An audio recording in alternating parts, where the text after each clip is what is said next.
बिस्मिल्लाहिर्रहमानिर्रहीम। अस्सलामुअलैकुम दोस्तों, उम्मीद आप सब खैरवाफियत से होंगे। शहनशाह शाहजहां पार्ट 13। गोपीचंद बुत तराश अपनी ज़िंदगी से तंग आ चुका था। आज उसके बीवी बच्चे 2 वक्त के फाके से थे।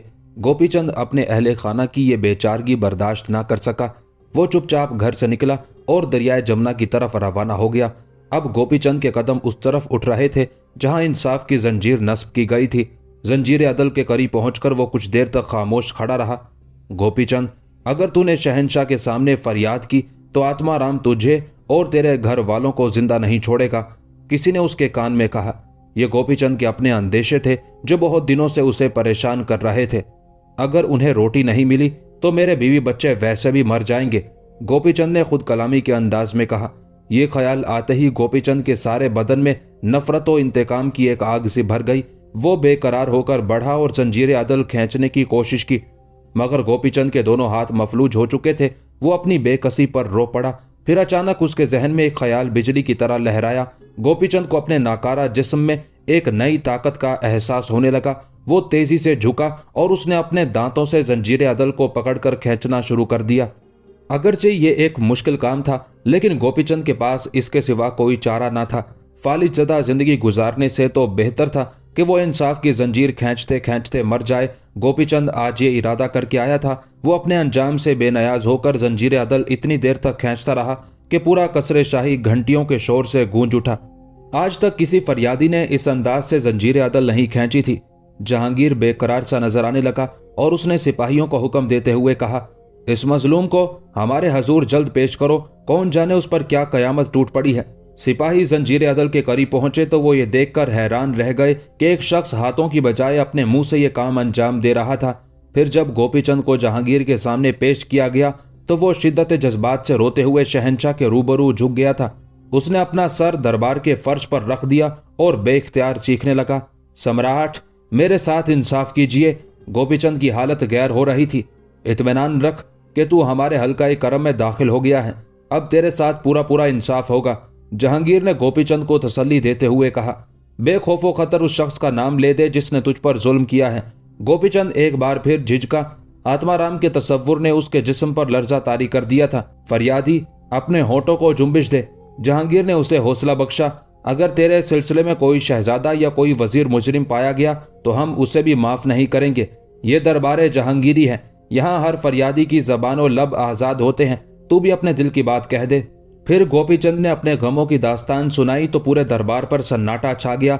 इससे पहले कि गोपीचंद रहम की दरख्वास्त करता, जहांगीर ने बुलंद आवाज में कहा, तेरा मुकदमा अजीबो गरीब नौयत का है, इसलिए हम इसका फैसला तन्हाई में करेंगे। दरअसल जहांगीर मुबारक शाह का नाम सुनकर घबरा गया था और वो नहीं चाहता था कि कलंदर की रूहानी कुव्वतों के अफसाने भरे दरबार में बयान किए जाएं। दरबार के बर्खास्त होने तक गोपीचंद को कसरे शाही में रखा गया और जब शहनशाह अमूर सल्तनत से फरागत पा गया तो गोपीचंद को जहांगीर की खलवत में पेश किया गया। सम्राट, मैं सिर्फ इतना चाहता हूं कि मुझे मुबारक शाह के सामने पेश कर दिया जाए, मैं खुद उनसे अपने हाथों की भीख मांगूंगा। गोपीचंद बुत तराश जारो कतार रो रहा था। आत्माराम ने मेरी दुनिया खराब कर दी। मैं 1 साल से दर दर भटकता फिर रहा हूं, मगर कोई वेद, कोई साधु संत मेरे मफलूज हाथों का इलाज नहीं कर सका। आगरा के जंगलात में रहने वाले एक महात्मा ने कहा है कि मेरा इलाज वही शख्स कर सकता है जिसका बुत तराशने की कोशिश की गई थी। आत्माराम की नाकामी, शहजादा खुसरू के अंधा होने की पेशगोई और गोपीचंद के मफलूज हो जाने का सानहा, ये सब ऐसे वाकयात थे जो मुबारक शाह की रूहानी ताकतों का ऐलान कर रहे थे। जहांगीर पर एक दहशत सी तारी थी। शहनशाह बहुत देर तक खामोश बैठा सोचता रहा। उसके चेहरे पर फिक्र और परेशानी की परछाइयां उभर उभर कर डूब रही थी। फिर यकायक जहांगीर उठ खड़ा हुआ और उसने अपने मुहाफिज सिपाहियों को हुक्म देते हुए कहा, हम मुबारक शाह कलंदर से मुलाकात करना चाहते हैं। सिपाही बहुत तेजी से कैद खाने तक पहुंचे और दारोगा जिंदान तक शाही हुक्म पहुंचाया। दारोगा जिंदान ने डरते डरते मुबारक शाह के सामने जहांगीर की ख्वाहिश का इजहार किया। कलंदर भड़क उठा, मैं किसी शहनशाह को नहीं जानता। अगर वो मुझसे मुलाकात करना चाहता है तो खुद अपने कदमों से चलकर यहाँ तक चलाए, मैं उसके पास हरगिज नहीं जाऊंगा। और अगर तुम लोग मुझे जबरदस्ती उठाकर वहां ले गए तो मैं उससे बात नहीं करूंगा। दारोगा जिंदान ने सिपाहियों को जवाब देने की बजाय खुद शहंशाह की बारगाह में हाजिर होकर कलंदर के अल्फाज दोहरा दिए। हम जानते थे कि वो यही जवाब देगा। जहांगीर के चेहरे पर शिकस्त का वाज़े रंग नुमाया था। फिर उसी वक्त जहांगीर ने शहजादा खुर्रम को तलब किया और गोपीचंद को लेकर कैद खाने की तरफ बढ़ा। मुबारक शाह ने जहांगीर को दाखिल होते देखा तो उठकर खड़ा हो गया और मुसलमानों की तरह अपने शहंशाह को सलाम किया। तेरी अदाएं हमारी समझ में नहीं आती कलंदर। जहांगीर के होंठों पर बुझी बुझी सी मुस्कुराहट थी। कभी हमें नजरअंदाज कर देता है और कभी हमारे एहतराम में खड़ा हो जाता है। आप हमारे शहंशाह हैं और एक हाकिम का एहतराम मुसलमान पर फर्ज है, मगर शरीयत की हदूद में रहकर। मैं आपको अपना अमीर समझता हूं, खुदा नहीं। मुबारक शाह ने उसी बेनयाजी के अंदाज में कहा, मेरे मजहब में किसी इंसान को सजदा करना हराम है। बस इसके सिवा मेरा और आपका कोई झगड़ा नहीं। मैं हजरत शेख सलीम चिश्ती रहमतुल्लाह अलैह की निस्बत से आपकी बहुत इज्जत करता हूँ। हमें अफसोस है कलंदर कि तुझे हमारी वजह से सख्त अजियतें पहुंची। जहांगीर के लहजे से नदामत का रंग झलक रहा था। शहंशाह, वो अजियतें तो मेरा मुकद्दर हैं। कलंदर ने नरम लहजे में कहा, मैं आपसे उस जारहियत का कोई गिला नहीं करता। जहांगीर कुछ और शर्मिंदा नजर आने लगा। फिर उसने गोपीचंद को मुखातिब करके कहा, कलंदर से अपना हाल दिल बयान कर दे। शहंशाह का हुक्म पाते ही गोपीचंद बुत तराश आगे बढ़ा और रोते हुए कहने लगा, मैंने ज्ञानी आत्माराम के कहने पर ज्यादा मुआवजे के लालच में आपका बुत तराशा था, मगर जैसे ही मैंने चेहरा बनाने की कोशिश की मेरे दोनों हाथ मफलूज हो गए। ज्ञानी ने उस काम के बदले में मुझे सोने की ईंटें दी थी, मगर घर पहुंचते ही वो सोना पत्थर के टुकड़ों में तब्दील हो गया। 1 साल से ज्यादा का अरसा हुआ कि मैं बेकार और मोहताजों की जिंदगी बसर कर रहा हूँ। 2 दिन से मेरे बीवी बच्चों ने सूखी रोटी तक नहीं खाई है। मुबारक शाह, मेरे गुनाह को माफ कर दीजिए। आप महात्मा हैं और मैं एक पापी इंसान, मुझे मेरे हाथ लौटा दीजिए। गोपीचंद की अलमनाक दास्तान सुनकर कलंदर की आंखों में भी आंसू आ गए। फिर वो आहिस्ता आहिस्ता आगे बढ़ा। जहांगीर और शहजादा खुर्रम बड़ी हैरत से मुबारक शाह को देख रहे थे। यकायक कलंदर ने आसमान की तरफ अपने हाथ उठा दिए और बड़े असर अंगेज लहजे में कहने लगा, ऐ सारे जहान के पालने वाले, गोपीचंद के गुनाहों को माफ कर दे। ये तेरा बहुत मजबूर बंदा है, इसे इसके हाथ लौटा दे। ये कहकर मुबारक शाह ने अपने दोनों हाथ गोपीचंद के मफलूज हाथों पर 3 बार फेरे। गोपीचंद के मुंह से बेख्तियार खुशी की एक तेज चीख निकल गई। उसके पत्थर जैसे हाथ इंसानी हाथों की तरह हरकत करने लगे थे। गोपीचंद मुस्तरिब होकर मुबारक शाह के कदमों पर गिर पड़ा। कलंदर ने फौरन अपने पांव खींच लिए। इंसान को इंसान सजदा नहीं कर सकता, बस अब जा और खुदा की जमीन पर चल फिर कर अपनी रोजी तलाश कर। गोपीचंद खड़ा हो गया। मुबारक शाह, मेरे देवी देवताओं ने मुझे तन्हा छोड़ दिया था, वो मेरे किसी काम नहीं आए। अब मैं भी उन्हें छोड़ देना चाहता हूँ। छोड़ दे, कलंदर ने पुरजलाल लहजे में कहा। फौरन छोड़ दे कि इसी में तेरी भलाई है। फिर मुझे अपने मजहब में शामिल कर लीजिए। गोपीचंद ने अपनी मजहबी रस्म के मुताबिक दोनों हाथ जोड़ते हुए कहा, मुसलमान हो जा, एक खुदा की परस्तिश कर और उसकी खुदाई में किसी को शरीक न ठहरा। मुबारक शाह ने कहा। गोपीचंद ने कलंदर के हाथ पर कलमा पढ़ा और उसी कैद खाने में मुसलमान हो गया। मगर मैं आत्माराम से डरता हूं कि वो तब्दीली मजहब के बाद मुझे और मेरे घर वालों को जिंदा नहीं छोड़ेगा। एक खुदा पर ईमान लाने के बाद तुझे किसी से खौफजदा नहीं होना चाहिए। इसी का नाम इस्लाम है, कलंदर ने कहा। अब आत्माराम तेरा कुछ नहीं बिगाड़ सकेगा। मुसलमान होने के बाद गोपीचंद ने जहांगीर के सामने बाकी 2 मुजस्मों का राज भी फाश कर दिया।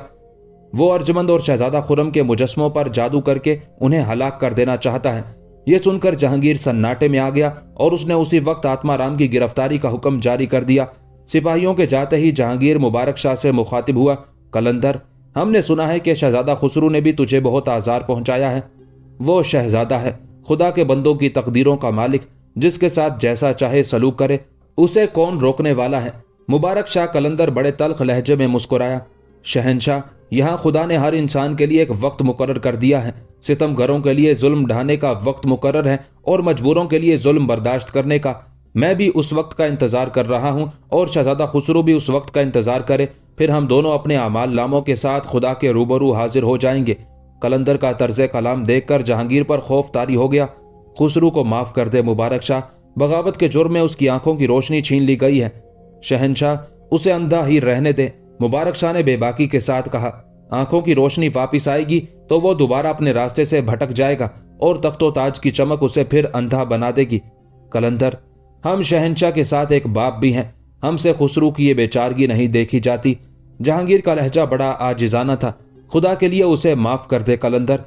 शहंशाह, जब आप खुदा को दरमियान में ले आए तो मैंने खुसरू को माफ कर दिया।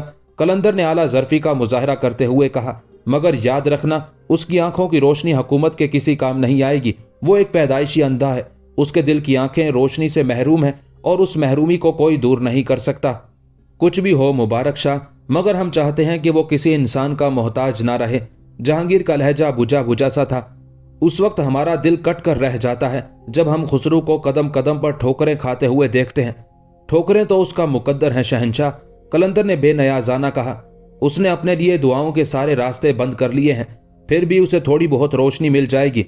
खुसरू को संभलने का एक और मौका फराहम किया जाएगा, मगर वो असली गुमराह है, हरगिज़ सीधे रास्ते पर नहीं आएगा। कलंदर के अल्फाज सुनकर जहांगीर के चेहरे पर खुशी का एक हल्का सा अक्स उभर आया। कलंदर, हमें भी अपनी खिदमत का एक मौका फराहम कर। हिंदुस्तान के हुक्मरान की सारी रऊनत खत्म हो चुकी थी और अब वो एक आम इंसान के लहजे में मुबारक शाह से गुफ्तगू कर रहा था। तू मेरी क्या खिदमत कर सकता है जहांगीर? अचानक कलंदर का लहजा बदल गया था। मैं तुझे हीरे जवाहरात और सोने चांदी में तोल सकता हूं, जहांगीर ने अपनी बख्शिश व अता का जबानी मुजाहरा करते हुए कहा। तेरी दौलत के अंबार मेरे किस काम के हैं? कलंदर मुस्कुराया। तुझे मालूम है कि मैं सोने की रोटियां नहीं खाता, जो कि ये खुश्क रोटी और नमक का पानी मेरी गिजा है। फिर मुझ गरीब पर यह एहसान क्यों करता है? शहंशाह, मेरे कमजोर कंधे तेरे इस एहसान का बोझ उठाने की ताकत नहीं रखते। कलंदर का इनकार सुनकर जहांगीर परेशान सा नजर आने लगा। कलंदर, अगर तू यहां से खाली हाथ चला गया तो यह हमारी शहंशाहियत की तौहीन होगी। खाली हाथ कहां जा रहा हूं? कलंदर एक बार फिर मुस्कुराया। 1 साल तक तेरी रोटियां खाई हैं। किसी भिखारी पर हुकूमत वक्त का यह बड़ा एहसान है कि उसने एक नाकारा इंसान की इतने तवील अरसे तक कफालत की। मुबारक शाह बड़े शाइस्ता अंदाज में जहांगीर की इनायतों का मजाक उड़ा रहा था। हम अपने इस अमल पर बहुत शर्मिंदा हैं कि तुझे हमारी वजह से कैदोबंद की जिंदगी गुजारना पड़ी। जहांगीर एक मर्द कलंदर के सामने बेदस्तो पा नजर आ रहा था। फिर भी हमारी शदीद ख्वाहिश है कि तू कोई शाही सौगात कबूल कर ले। तेरी सौगात मैं बहुत पहले कबूल कर चुका हूं, मुबारक शाह ने मुस्कुराते हुए कहा। तेरी सौगात को मैंने अपने जिस्म पर सजा लिया है। ये जख्मों के निशानात उस वक्त तक बरकरार रहेंगे जब तक मेरा फानी जिस्म खाक में नहीं मिल जाएगा। जहांगीर मुबारक शाह की बेनयाजी देखकर अपने आप को बहुत हकीर समझ रहा था। फिर भी कलंदर, हमारी खुशी की खातिर कुछ ना कुछ कबूल कर ले। मुबारक शाह कुछ देर तक सर झुकाए सोचता रहा। फिर उसने जहांगीर की आंखों में आंखें डालकर कहा, अगर तू मुझे कुछ देना ही चाहता है तो अपने दरबार से सजदे की रस्म उठा दे। मैं इस रस्म को अपने साथ ले जाकर दरियाए जमुना में गर्क कर दूंगा। चंद लम्हों के लिए जहांगीर को सख्ता सा हो गया। वो सोच भी नहीं सकता था कि कलंदर उससे यह अजीबो गरीब मुतालबा करेगा। नहीं कलंदर, हम तुझे अपनी यह रस्म नहीं दे सकते। फिर हमारे पास क्या रह जाएगा? हम भी तेरी तरह खाली हाथ हो जाएंगे। जहांगीर के गुमराह कुन नजरियात उसे शिद्दत के साथ वरगला रहे थे। यही एक रस्म तो है जो हमारे नफ्स को मुतमईन करती है। अगर ये रस्म उठ जाए तो फिर हमारा दरबार वीरान हो जाएगा। नहीं शहंशाह, तेरे दरबार की रौनकों में कोई कमी नहीं आएगी। मुबारक शाह ने बहुत शीरीं लहजे में कहा। खुदाई के अंदाज छोड़ दे, फिर तेरे दरबार की रौनक और बढ़ जाएगी। तेरा दादा नसीरुद्दीन हमायूं भी तो शहंशाह था और तेरा मुरसे आला ज़हीरुद्दीन बाबर भी तो हिंदुस्तान का हुक्मरान था। उन दोनों ने तो खुदा के बंदों को अपने आगे सर झुकाने पर मजबूर नहीं किया। फिर उनकी शहंशाही में क्या फर्क आया? वो कामयाबो कामरान इस तरह दुनिया से रुखसत हुए कि उनका लिबास हुक्मरानी किसी खुदाई दावे से दागदार नहीं था। मैं खुदाई का दावा नहीं करता, जहांगीर ने कलंदर की बात को जुठलाते हुए कहा। फिर ये सजदे की पाबंदी क्यों है? मुबारक शाह ने तेज लहजे में पूछा। तू खुदा के बंदों को आजाद छोड़ दे, फिर भी अगर कोई तुझे सजदा करता है तो वो अपने गुनाहों की फसल खुद काटेगा। हम ये नहीं कर सकते कलंदर। जहांगीर गुमराही के हिसार से बाहर निकलने पर आमादा नहीं था। ये हमारे अजीम बाप हजरत अर्श आशियानी शहंशाह अकबर की कायम करदा रस्म है, हम इसे तर्क नहीं कर सकते। फिर मेरा वक्त बर्बाद ना कर। ये कहते हुए मुबारक शाह ने मुंह फेर लिया। मैं अपने फरीजे से सुबक दोष हो गया और हुज्जत पूरी हो चुकी। अब बरोज़े हशर तू खुदा के सामने ये नहीं कह सकता कि तुझे हिदायत करने वाला कोई नहीं था। आखिर जहांगीर नाकाम व नामुराद वापस चला गया। कलंदर ने उसका कोई अतिया कबूल नहीं किया। बोसीदा और दरीदा लिबास पहनने वाले एक मर्द आज़ाद ने ताज शाही की बख्शी हुई तमाम मुराद को हकारत से ठुकरा दिया था। जहांगीर ने जाते वक्त दारोगा जिंदान को हुक्म दिया था कि रात का अंधेरा फैलते ही कलंदर को आज़ाद कर दिया जाए। शहजादा खुर्रम मुबारक शाह को रुखसत करने के लिए किले के सदर दरवाजे तक आया। फिर उसने ख्वाहिश जाहिर की कि कलंदर को एक घोड़े पर बिठाकर हजरत शेख सलीम चिश्ती रहमतुल्लाह अलैह के मिज़ार तक पहुंचा दिया जाए, मगर मुबारक शाह ने यह पेशकश भी कबूल नहीं की। और वो पैदल ही फतेहपुर सेकरी की तरफ रवाना हो गया। जाने से पहले मुबारक शाह ने खुर्रम की पेशानी को बोसा देते हुए कहा था, ए खुदा, मेरे शाहजहां को ज़मीन व आसमान की हर बला से महफूज रख। जवाबन खुर्रम ने कलंदर से पूछा था, बाबा, अगर कभी आपके देखने को दिल चाहे तो क्या मैं हाजिर खिदमत हो सकता हूँ? शहजादे, तुम पर कोई पाबंदी नहीं। मुबारक शाह ने इंतहाई खुशदिली के साथ कहा, जब चाहो चले आना, बाबा पर तुम्हारे बहुत हकूक हैं। जहांगीर का हुक्म पाते ही सिपाही ज्ञानी आत्माराम की झोंपड़ी में दाखिल हो गए। उस वक्त आत्माराम नशे की हालत में लेटा हुआ था और एक खूबसूरत हिंदू औरत उसके पांव दबा रही थी। ये एक बदनसीब औरत थी जिसका शोहर किसी तवाइफ के इश्क में मुब्तला हो गया था। औरत कई माह से इस उम्मीद पर आत्माराम की खिदमत कर रही थी कि ज्ञानी की रूहानी ताकतें एक दिन उसके रूठे हुए शोहर को घर वापस ले आएंगी। आत्माराम उसे रोजाना झूठे वादों से बहला दिया करता था, यहाँ तक एक दिन वो मजबूर औरत ज्ञानी की हवस का निशाना बन गई। आत्माराम का बरसों से यही कारोबार था। वो बज़ाहिर एक पारसा सन्यासी नजर आता था, मगर दरपर्दा वो एक ओबाश इंसान था। शोहरों की बेरुखी का शिकार और औलाद से महरूम औरतें दिन रात उसकी झोंपड़ी के चक्कर लगाया करती थी। वो उनसे बड़ी बड़ी रकमें वसूल करता था। बाज़-औक़ात उसकी पेशगोई दुरुस्त भी साबित हो जाती और इसी बुनियाद पर हिंदुस्तान के गोशे गोशे में उसके कमालात की धूम मच गई थी। दूर दराज शहरों से औरतों और मर्दों के काफिले अपनी अपनी मुरादें लेकर आत्माराम के पास आया करते थे। दरबार शाही में रसाई हासिल करने की वजह से उसकी शोहरत में मजीद इजाफा हो गया था।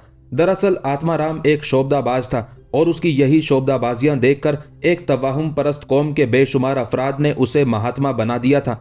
और आज दरबार शाही से उसी ज्ञानी की गिरफ्तारी का हुक्म जारी हुआ था। जब धर्मपाल ने आत्माराम को ये खबर दी तो नशे में गर्क होने के बावजूद ज्ञानी के होश उड़ गए। उसने धर्मपाल से सरगोशियों में कुछ कहा और धर्मपाल ने बड़े आजिजाना अंदाज में शाही सिपाहियों के सामने हाथ जोड़कर कहा, इस वक्त महाराज अपनी किसी खास तपस्या में मशगूल हैं और ये तपस्या सुबह सूरज निकलने तक जारी रहेगी।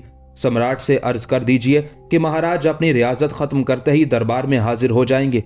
सिपाहियों ने हैरत से एक दूसरे का मुंह देखा और फिर एक सिपाही वापस लाल किला चला गया। बाकी सिपाही झोंपड़ी के गिर्द पहरा देते रहे। आत्माराम नशे की हालत में बादशाह के सामने जाना नहीं चाहता था कि इस तरह उसकी नाम नेहाद पारसाई पर हर्फ आता। वो सुबह तक की मोहलत इसलिए हासिल कर रहा था कि इतने अरसे में नशा उतर जाता और फिर वो होशो हवास की हालत में बादशाह के हजूर पहुंचने की कोशिश करता। जहांगीर ने मजहबी रवादारी से काम लेते हुए आत्माराम को रात भर के लिए अपनी इबादत जारी रखने की इजाजत दे दी, मगर साथ ही तमाम सिपाहियों को यह हुक्म दे दिया कि वो सख्ती के साथ आत्माराम की निगरानी करते रहें, कहीं उनकी गफलत से फायदा उठाते हुए वो रात के अंधेरे में फरार न हो जाए। आर्जी तौर पर खतरा टल गया था, मगर गिरफ्तारी के खौफ से आत्माराम सारी रात ना सो सका। धर्मपाल बार बार निकल कर देखता था कि शहंशाह के सिपाही बड़ी मुस्तैदी के साथ झोंपड़ी के बाहर पहरा दे रहे हैं। फिर सुबह के करीब आत्माराम का नशा टूट गया। वो झोंपड़ी से बाहर आया और सिपाहियों से इजाजत लेकर दरियाए जमुना में स्नान करने लगा। गुस्ल के बाद वो ताज़ादम हो गया था, मगर जहांगीर की अचानक तलबी के सबब उसके दिलो दिमाग पर एक नामालूम सा खौफ तारी था। आत्माराम ने नहाकर नया लिबास बदला और सिपाहियों के साथ दरबार की तरफ रवाना हो गया। आम दरबारियों का ख्याल था कि इस बार आत्माराम शहंशाह के गजब से महफूज नहीं रह सकेगा, इसलिए हर शख्स आत्माराम का अंजाम देखने के लिए बेचैन नजर आने लगा था। ज्ञानी ने दरबार में पहुंचकर हस्बे आदत जहांगीर को एक तवील सजदा किया और फिर इंतहाई खुशामदाना लहजे में कहने लगा, प्रभु, मेरे लिए क्या हुक्म है? जहांगीर ने गोपीचंद की तरफ इशारा किया। गोपीचंद लरजते कदमों से आगे बढ़ा। ज्ञानी आत्माराम के जराइम की पूरी रुदात बयान कर जहांगीर ने गोपीचंद को हुक्म देते हुए कहा। गोपीचंद ने मुख्तसर अल्फाज में सारा किस्सा बताते हुए कहा कि ज्ञानी ने मुझसे मुबारक शाह कलंदर, शहजादा खुर्रम और अर्जमंद बानों के मुजस्मे बनवाए थे ताकि वो उन तीनों को जादू के जरिए हलाक कर सके। सम्राट, ये पापी झूठ बोलता है, आत्माराम ने पुरजोश लहजे में कहा। मैंने सिर्फ मुबारक शाह का मुजस्मा बनवाया था जो इसके हाथों पर फालिज गिरने के सबब नामुकम्मल रह गया। गोपीचंद आत्माराम के झूठ पर हैरान रह गया। वो सोच भी नहीं सकता था कि ज्ञानी शहंशाह के रूबरू इस दीदा दलेरी के साथ झूठ बोलेगा। मैं उस खुदा की कसम खाता हूं जो अपनी जात में तन्हा है। गोपीचंद ने संभलने की कोशिश की। ज्ञानी आत्माराम खुद झूठ बोल रहा है। वो तीनों मुजस्मे इसकी झोंपड़ी के अंदर मौजूद हैं। शहंशाह अपने सिपाहियों को भेजकर मेरे दावे की तस्दीक कर सकता है। गोपीचंद के लहजे में बड़ा एतमाद था। फिर अचानक उसने अरसलान बेग की तरफ इशारा करते हुए कहा, यह नौजवान भी मेरी बात पर गवाही दे सकता है। अरसलान बेग तख्त के नीचे दोनों हाथ बांधे खड़ा था। गोपीचंद के उस इशारे पर वो लरज कर रह गया। अरसलान के वहमो गुमान में भी ना था कि इस तरह उसका राज फाश हो जाएगा। अरसलान बेग का ज्ञानी आत्माराम से क्या ताल्लुक है? जहांगीर ने सवाल किया। यह शख्स अक्सर ज्ञानी के पास आता रहता था, गोपीचंद ने किसी हिचकिचाहट के बगैर कहा। और इसी शख्स ने शहजादा खुर्रम, अर्जुमंद बानो और मुबारक शाह की तस्वीरें बनाकर मेरे हवाले की थी। फिर मैंने उन्हीं तस्वीरों के मुताबिक मुजस्मे तैयार किए थे। शहजादा खुर्रम और अर्जुमंद बानो के मुजस्मे तैयार करने के बाद जब मैंने मुबारक शाह का चेहरा तराशना चाहा तो मेरे दोनों हाथ मफलूज हो गए। गोपीचंद के उस इंकशाफ पर तमाम अहले दरबार हैरत ज़दा रह गए। खुद जहांगीर भी एक लम्हे के लिए परेशान नजर आने लगा था। ये गोपीचंद क्या कह रहा है अरसलान? जहांगीर ने गजबनाक लहजे में पूछा। खुदावंद, ये शख्स किसी फरेब नजर का शिकार है। मैंने इसे आज से पहले कभी नहीं देखा। अरसलान कांपती हुई आवाज में अपनी सफाई पेश कर रहा था। मैं कभी कभी ज्ञानी के पास उसके कमालात देखने चला जाता था, मगर तस्वीरों से मेरा कोई ताल्लुक नहीं। शाहेवाला आत्माराम से इस सिलसिले में दरियाफ्त कर सकते हैं। अरसलान ने हिम्मत करके इतना बड़ा झूठ बोल दिया था, मगर उसे अपनी सांसें रुकती हुई महसूस हो रही थी। अगर आत्माराम गोपीचंद के दावे की तस्दीक कर देता तो फिर अरसलान बेग शाही गजब से महफूज नहीं रह सकता था। यह सोचकर उसने आत्माराम की तरफ रहम तलब नजरों से देखा। आत्माराम ने एक लम्हे में अरसलान बेग की निगाहों की जबान समझ ली और पुरएतमाद लहजे में कहने लगा, सम्राट, मैं खुद भी इस नौजवान को नहीं पहचानता। दिन में सैकड़ों आदमी मेरे कमालात देखने या अपनी जरूरतें लेकर आते रहते हैं। मैं किस किस का चेहरा याद रख सकता हूं? जहां तक मेरे हाफिजे का ताल्लुक है तो उसमें इस नौजवान का कोई हल्का सा अक्स भी मौजूद नहीं। आत्माराम ने इस अय्यारी के साथ झूठ बोला था कि उस पर कोई शक भी नहीं कर सका। अरसलान बेग ने इत्मीनान की सांस ली, वो सांस जो उसके लिए नई जिंदगी का पैगाम थी। फिर कौन झूठा है और कौन सच्चा है? जहांगीर ने कहरनाक लहजे में कहा। वो दुनिया का सबसे बड़ा बदनसीब है जो हमारे हजूर झूठ बोलने की गुस्ताखी करे। गोपीचंद को महसूस हुआ जैसे करीब ही उसकी मौत मंडला रही हो। वो अपने आसाब पर काबू ना रख सका और घबरा कर कहने लगा, सम्राट, मैं तो बस इतना ही कह सकता हूं कि वो तीनों मुजस्मे आत्माराम की झोंपड़ी में मौजूद हैं। अब एक मुसलमान की हैसियत से ये मेरा फर्ज है कि मैं ज्ञानी के खतरनाक इरादों से शहंशाह को बाखबर कर दूं। जहांगीर कुछ देर तक सोचता रहा और फिर उसने अपने सिपाहियों को हुक्म दे दिया कि वो आत्माराम की झोंपड़ी में उन मुजस्मों को तलाश करें जिनके मुतालिक गोपीचंद ने दावा किया है।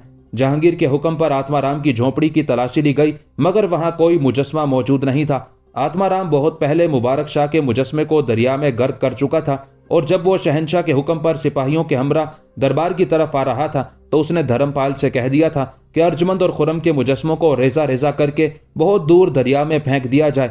फिर जब शहंशाह के सिपाही झोंपड़ी में पहुंचे तो वहां कोई मुजस्मा मौजूद नहीं था। जहांगीर ये इत्तला पाकर मजीद गजबनाक हो गया और गोपीचंद से मुखातिब होकर बोला, तूने झूठ बोलकर हमारा बहुत कीमती वक्त बर्बाद किया। दूर हो जा हमारी नजरों के सामने से। बेशक हम आत्माराम से खफा हैं, मगर इसका यह मतलब नहीं कि हमारी समात इन झूठे किस्सों पर एतबार कर लेगी। हम दोस्त और दुश्मन सब के साथ इंसाफ करते हैं। बिलाखिर गोपीचंद को जलीलो रुस्वा करके दरबार शाही से निकाल दिया गया। उसके बाद आत्माराम ने अपनी खबास्तों में नए रंग भरने की कोशिश की। सम्राट, मैंने मुबारक शाह का वह मुजस्मा इसलिए बनवाया था कि मैं उसे अपने जादू के जरिए आपके सामने झुका सकूं।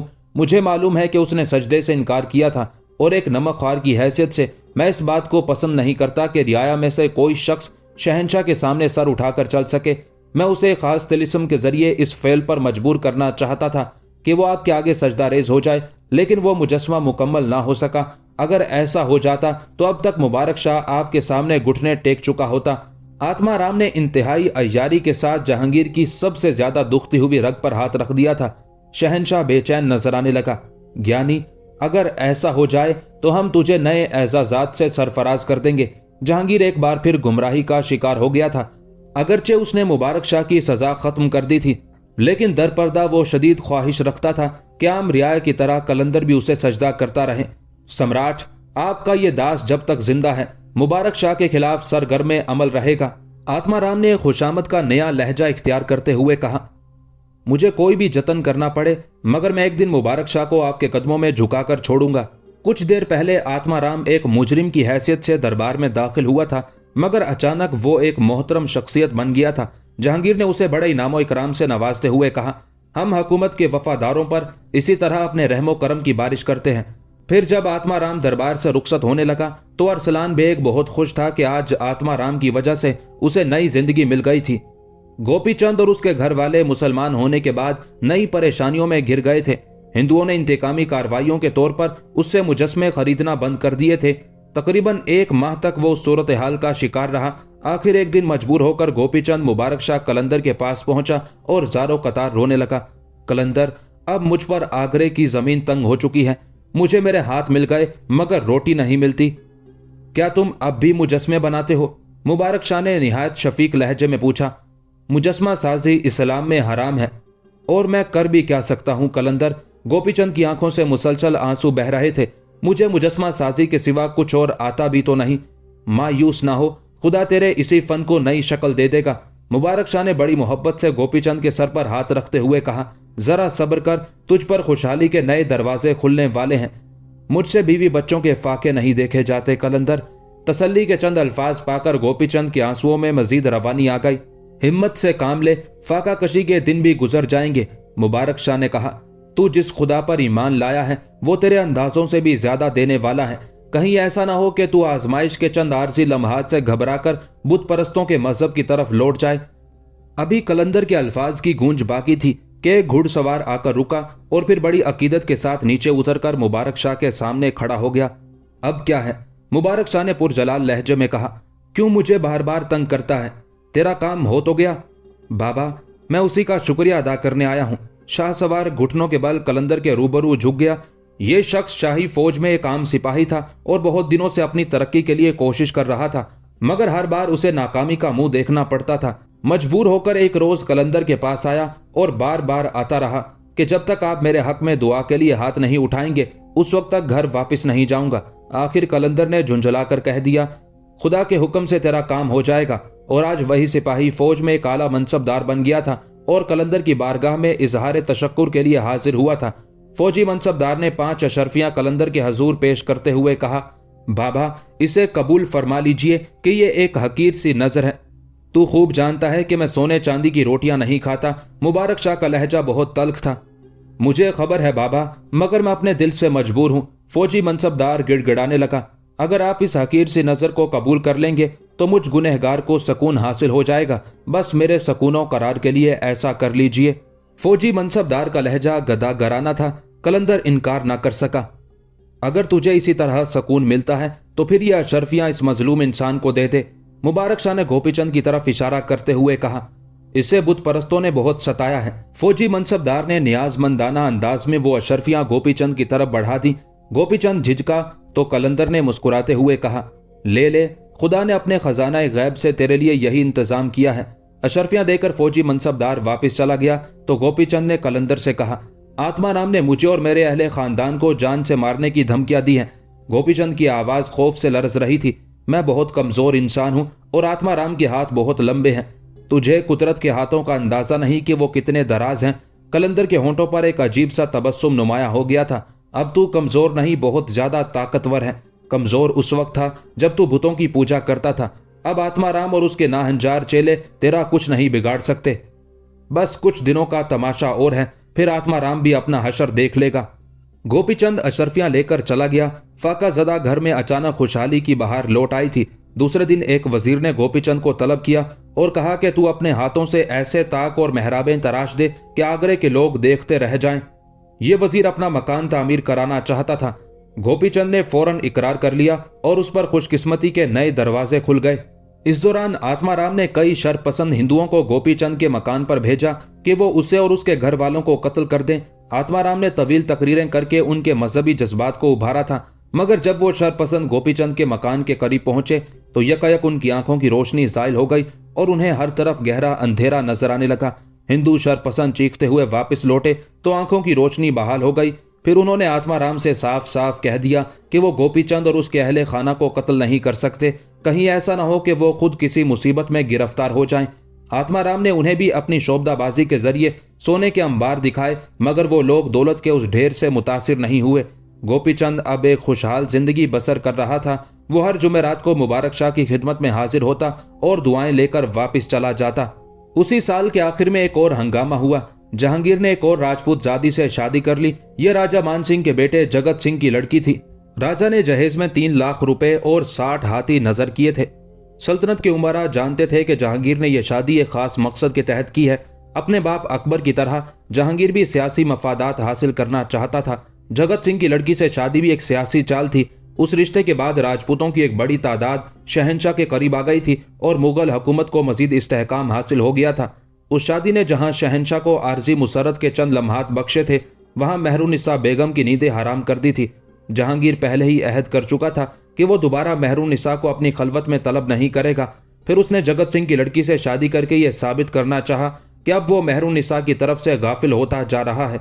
महरुनिसा के लिए ये बात बड़ी तकलीफ दे और परेशान कुन थी। 1 साल में शहंशाह की 2 शादियों ने महरुनिसा को यकीन दिला दिया था कि अब जहांगीर उसके हल्का असर से दूर होता जा रहा है। महरुनिसा ज्यादा देर तक उस सूरत हाल को बर्दाश्त न कर सकी। कई दिन तक वो पेचोताब खाती रही। कई बार उसने आईने के सामने खड़े होकर अपनी सहरकार शख्सियत का जायजा लिया और कई बार खुद कलामी के अंदाज में अपने आप से मुखातिब हुई। क्या शहंशाह की नज़र में मेरा हुस्न बेअसर हो चुका है और क्या शहंशाह ने मुझे हमेशा के लिए नज़रअंदाज कर दिया है? नहीं, ऐसा नहीं हो सकता। महरुनिसा ने अपने सवाल का खुद ही जवाब दिया। मेरी शख्सियत में कोई कमी वाक़ई नहीं हुई है। वही सुर्खो सफ़ेद रंग और वही जाजिब नज़र खदो खाल। फिर हिंदुस्तान का शहंशाह औरतों की जुल्फों के साए में क्यों पनाह ढूंढ रहा है? महरुनिसा ने अपने आप से एक और सवाल किया। शहंशाह हुस्न की बारगाह में कितनी दरख्वास्तें पेश कर चुका है? महरुनिसा ने खुद ही जवाब देते हुए कहा, आखिर वो एक मुतलकुल इनान हुक्मरान है। कब तक अपनी शिकस्त का मातम करता रहेगा? फिर इस इश्क का अंजाम क्या होगा? महरुनिसा मुसलसल अपने आप से सवालात कर रही थी। शहंशाह कोई दूसरा सहारा तलाश कर लेगा। महरुनिसा ने अपने चेहरे के दिल फरेब नक्शो निगार का जायजा लेते हुए कहा, मुल्क के तूलो अर्ज में हुस्न ही हुस्न बिखरा हुआ है। हजारों खूबसूरत खवातीन अपनी आंखों में हुक्मरानी के ख्वाब सजाए हुए मलिका आलिया बनने का इंतजार कर रही हैं। अगर तूने अपने हकूक की हिफाजत नहीं की तो दूसरी औरतें तुझे पामाल करके आगे बढ़ जाएंगी। वक्त किसी का इंतजार नहीं करता। शहंशाह की जिंदगी का खला एक ना एक दिन भर जाएगा और तू हसरत भरी नजरों से अपने अरमानों की सुनसान राह गुजर को देखती रह जाएगी। वक्त किसी का इंतजार नहीं करता। अचानक महरुनिसा की सोच का अंदाज बदल गया। वक्त की रफ्तार रोकी नहीं जा सकती। महरुनिसा बेगम, तुझे मजबूरियों के खोल से निकलकर वक्त की रफ्तार का साथ देना होगा, वरना इसी तरह जिंदगी के उजाड़ रास्तों पर बैठी हुई अपनी बेवगी का मातम करती रहेगी और मातम के उस शोर को कोई सुनने वाला नहीं होगा। यहाँ हर तरफ कैफो निशात के हंगामे बरपा हैं। इन पुरशोर हंगामों में रोती और सिसकती आवाजों का कोई पुरसाने हाल नहीं। उन तल्ख हकीकतों ने महरुनिसा के गरूरे हुस्न पर शदीद जरब लगाई थी। फिर इक्तदार की यही हवस एक रात उसे खींचकर जहांगीर के शबिस्तान में ले गई। जब दरबारी मुतरिबा अंजुमन आरा ने शहंशाह को महरुनिसा की आमद की खबर दी तो हिंदुस्तान का हुक्मरान हैरान रह गया। जहांगीर ने एक लम्हे के लिए सोचा कि वो महरुनिसा को नाकाम वापस लौट जाने पर मजबूर कर दे, मगर फिर फौरन ही ख्याल बदल दिया और सर के इशारे से अंजुमन आरा को हुक्म दिया कि वो महरुनिसा को अंदर आने दे। महरुनिसा खलवत गाहे शाही में दाखिल हुई, मगर आज वो बहुत बुझी बुझी नजर आ रही थी। तुम कैसी हो महरू? जहांगीर ने बेनयाजाना अंदाज में अपने संग दिल महबूब की मिजाज पुरसी की। जहां पनाह के रहमो करम से जिंदा हूं। महरुनिसा के लहजे में हल्का सा तंज शामिल था। आज यहां कैसे चली आई? मजबूरियों ने तुम्हारे कदम नहीं रोके? जहांगीर का लहजा कुछ और बेनयाजाना हो गया था। जिले इलाही को नई शादी पर मुबारकबाद देने आई हूं। महरुनिसा ने अपने लहजे पर काबू पाने की बहुत कोशिश की, मगर वो अपने दिल में पोशीदा तलखियों को छुपाने से कासिर रही। हमने तुम्हारी मुबारकबाद कबूल की। जहांगीर ने तय कर लिया था कि आज वो महरुनिसा पर अपने दिली जज्बात जाहिर नहीं होने देगा। जहांगीर की मुसलसल बेरुखी ने महरुनिसा को शदीद एहसास कमतरी में मुब्तला कर दिया था। कुछ देर तक वो जहनी इंतशार में मुब्तला रही। महरुनिसा की समझ में नहीं आ रहा था कि वो अपनी गुफ्तगू किस तरह जारी रखे। आखिर वो अपने जज्बात पर काबू ना पा सकी और इंतहाई शिकायत आमेज लहजे में कहने लगी, ये कनीज आलम पनाह के तर्ज अमल को समझने से आजिज हैं। कैसा तर्ज अमल? जहांगीर ने शराब की सुराही की तरफ हाथ बढ़ाया। महरुनिसा बहुत तेजी से आगे बढ़ी और उसने शहंशाह के हाथ से सागर ले लिया। फिर सागर को शराब से लबरेज करते हुए बोली, जहां पनाह को अपने अल्फाज याद नहीं रहे। हमें सब कुछ याद है महरू। जहांगीर ने अपनी महबूबाए दिल नवाज के हाथ से जामे सुर्ख लेते हुए कहा, हम अपनी जबान से अदा होने वाले एक हर्फ को भी नहीं भूलते, मगर जमाने की आदत है कि वो अहले दिल से हमेशा बेवफाई करता है। उसका मिजाज नहीं कि वो दिल की जबान समझे। मजबूरन हमने भी अपना अंदाज बदल दिया है। जहांगीर बिलवास्ता महरुनिसा पर तंज कर रहा था। दुनिया को क्या मालूम कि एक शहंशाह कितने हंगामों की जद पर होता है और कैसी कैसी शोरिशें उसका ताकुब करती रहती हैं। दुनिया बहुत खुद गरज है, वो सिर्फ अपनी जात में गुम रहती है। इसलिए हमने भी दुनिया को ठुकरा दिया है। जो कुछ हो रहा है उसे होने दो। हमने बहुत चाहा कि मोहब्बत के लफ्जों से हिंदुस्तान के दरो दीवार गूंज उठे, मगर यहाँ के रहने वालों ने हमें मजबूर कर दिया कि हम उनसे शमशीरों की जबान में गुफ्तगू करें और फिर लाला और गुल पर शबनम की तरह बरसने की बजाय उन्हें उनके ही खून से रंगीन कर डालें। दुनिया यही चाहती है और हम ऐसा ही करेंगे। मैं जहां पनाह के दिल का दर्द समझती हूँ। महरुनिसा शहंशाह के कदमों के करीब बैठी हुई थी। तुम झूठ बोलती हो महरू, यकायक जहांगीर का लहजा तल्ख हो गया था। मेरी खिदमत गुजारी इस बात का सबूत है कि मैं झूठ नहीं बोल रही हूं। महरुनिसा ने अपने दामन पर लगे हुए उस दाग को मिटाने की कोशिश की। यह खिदमत तो अंजुमन आरा भी अंजाम देती है।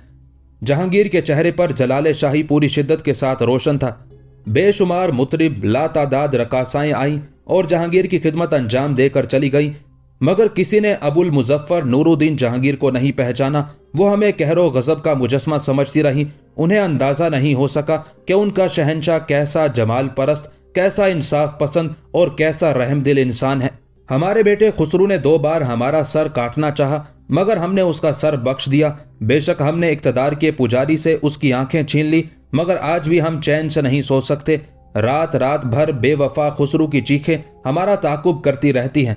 हम अपने दिल से मजबूर हैं और सफाक बेटे की आंखों का इलाज करा रहे हैं। हमें मालूम है कि वो आंखों की रोशनी पाने के बाद एक बार फिर हमारे खिलाफ बगावत करेगा, लेकिन हमसे उसकी तकलीफ नहीं देखी जाती। महरुनिसा जहांगीर की गुफ्तगू सुनकर सन्नाटे में आ गई थी। उसने पहली बार शहंशाह को उस आलम में देखा था। वाकईतन वो अपने सीने में एक दर्दमंद दिल रखता था, मगर उस दिल की सदाएं सुनने वाला कोई नहीं था। इससे पहले कि महरुनिसा लब कुशा होती, जहांगीर ने नागवार लहजे में कहा, तुम जाओ महरू, यह खिदमत कोई और भी अंजाम दे लेगा। महरुनिसा सख्ते में आ गई थी। वो बहुत देर तक चुपचाप खड़ी रही और फिर आहिस्ता आहिस्ता दरवाजे की तरफ बढ़ने लगी। इस दौरान उसने कई बार मुड़कर देखा, मगर जहांगीर अपने बिस्तर पर दराज हो चुका था और उसने दूसरी तरफ मुंह फेर लिया था। अर्जुमंद बानो और शहजादा खुर्रम की मुलाकातें जारी थी। उन दोनों की निस्बत को 2 साल गुजर चुके थे। अर्जुमंद बानो रोज इस खबर की मुंतजिर रहती थी कि अचानक उसकी शादी का ऐलान कर दिया जाएगा, मगर यह आरजू उसके सीने में ही सुलगती रही। अर्जुमंद एक बाहया लड़की थी। वो अपनी जबान से खुलकर तो कुछ नहीं कह सकती थी, मगर उसने इशारों में कई बार खुर्रम के सामने अपने जज्बाती तकाजों को जाहिर करने की कोशिश की। आलम पनाह को हमारा कुछ ख्याल ही नहीं है। अर्जुमंद, इस सिलसिले में हम क्या कर सकते हैं? खुर्रम ने अपनी बेचारगी की तरफ इशारा करते हुए कहा। शहंशाह के मामलात में कौन दखल अंदाजी कर सकता है? अर्जुमंद खामोश हो गई। वो शहजादा खुर्रम की मजबूरियां समझती थी। फिर एक दिन उसने उस मौजू पर माहरुख से बात की तो वो भड़क उठी। शहंशाह को अपनी शादियों से फुर्सत नहीं है, फिर उन्हें किसी दूसरे का ख्याल किस तरह आ सकता है? आहिस्ता बोलो माहरुख, अर्जुमंद बानो ने घबराए हुए लहजे में कहा। यहाँ दरो दीवार भी कान रखते हैं। बीबी, मुझे बहुत वहशत हो रही है। माहरुख का लहजा उदास था। मैंने इस दौरान कई बार आपकी फुप्पी महरुनिसा को देखा है। वो भी आजकल बहुत ज्यादा परेशान नजर आ रही हैं। 1 साल में शहंशाह की 2 शादियों ने साबित कर दिया है कि उनकी तवज्जो महरुनिसा बेगम की तरफ से हट गई है, और ये बड़ी मायूस कुन बात है। माहरुख की गुफ्तगू सुनकर अर्जुमंद बानो चौंक उठी। आखिर तुम क्या कहना चाहती हो? मुझे सारे मामलात उलझते हुए नजर आ रहे हैं। माहरुख की आवाज बुझी बुझी सी थी। महरुनिसा बेगम का शहंशाह से दूर हो जाना कोई अच्छी अलामत नहीं है। बहुत दिनों से उन्होंने मुझे तलब भी नहीं किया है और आलम पनाह के नाम कोई पैगाम भी नहीं भेजा है। ऐसा महसूस होता है कि दोनों के ताल्लुकात बहुत ज्यादा कशीदा हो गए हैं और ये कशीदगी आपके हक में बेहतर नहीं है। मेरा उन दोनों की कशीदगी से क्या ताल्लुक है? मासूम अर्जुमंद हैरान कुन नजरों से माहरुख की तरफ देखने लगी। बहुत गहरा ताल्लुक है, माहरुख ने किसी इंतहाई तजर्बाकार और जहांदीदा औरत के अंदाज में कहा। शहंशाह महरुनिसा बेगम को हासिल करने के लिए कई रिश्वतें दे चुके हैं। आपके दादा और बाप के ओहदों में मुसलसल तरक्की और शहजादा खुर्रम से आपकी निस्बत, ये सब रिश्वतें हैं जो महरुनिसा बेगम के हवाले से दी जा रही हैं। मगर शहंशाह को अभी तक अपने मकसद में कामयाबी हासिल नहीं हुई है। मैं डरती हूं कि कहीं शहंशाह की नाकामी के तारीक साए आपके रोशन मुस्तकबिल को मुतासिर न कर दें। तुम्हारा मकसद है कि शहंशाह की नाकामी से मेरे ख्वाबों की ताबीर भी बदल सकती है।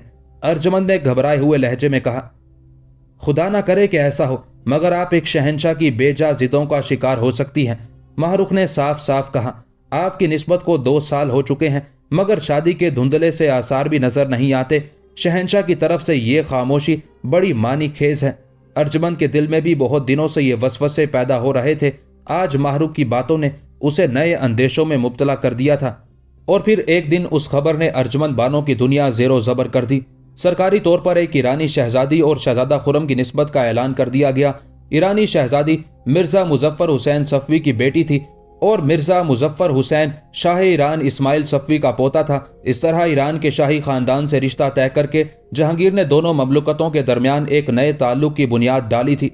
जहांगीर का ख्याल था कि मिर्जा मुजफ्फर हुसैन सफवी की बेटी से शादी करके वो शाह ईरान की कुर्बत हासिल कर लेगा और फिर कंधार सियासी रेशा दवानियों से महफूज हो जाएगा। शहजादा खुरम भी उस खबर से हैरान परेशान था। उसने बाप के सामने दबे अल्फाज में एहतजाज किया, मगर जहांगीर ने बेटे को यह कहकर खामोश कर दिया, खुरम, हमेशा याद रखो कि अरबाबे इक़्तिदार जज्बात से मजबूर होकर कोई कदम नहीं उठाते। एक शहंशाह ने शहजादे को नसीहत करते हुए कहा, तुम अजीम मुगल सल्तनत के वारिस हो और सल्तनत का मफाद इसी में है कि तुम ईरानी शहजादी से खुशदिली के साथ शादी कर लो। ये हमारा हुक्म भी है और मशवरा भी। जहांगीर के लहजे में जलाल भी था और मसलहत आमेज नरमी भी। वो सख्त जबान इस्तेमाल करके बेटे के जज्बात को मुश्तइल करना नहीं चाहता था। हर मामले में सियासी मफादात पेश नजर रखो। ईरानी शहजादी तुम्हारे हक में ज्यादा बेहतर साबित होगी। ये एक शानदार नसबनामा रखती है। उसके बरक्स अर्जमंद महज एक वजीरजादी है, आसिफ खान की बेटी, जिसे तुम्हारे बाप दादा की नवाजिशों ने इस दर्जे तक पहुंचाया है। जिल्ले इलाही, मैं नसब नामों पर यकीन नहीं रखता।